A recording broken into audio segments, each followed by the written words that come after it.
வகுத்து பாட்டுக்கு பாடிக்கிட்டு இருக்கேன். ஏன் வம்பு பண்ற? சொந்த பாட்டை எவன் கேக்குறேன்? எதுக்கு அந்த கலைஞர்களை ஓரமா உட்கார வச்சிருக்கீங்க? வை தப்பா எடுத்தா இப்ப கூப்பிடாப்பா. தப்பாட்டமா பயான இதான் இந்த நாட்டோட சரியான ஆட்டமா. சரி நீ ஏடி.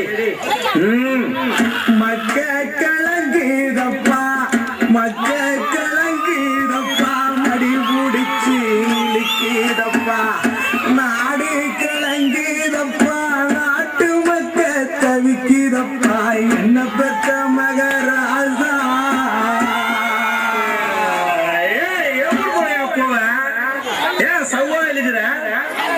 நாலு கொண்டாட்டி கட்டி ஆண்டு அனுபவிச்சுட்டு போயிருக்காப்ல.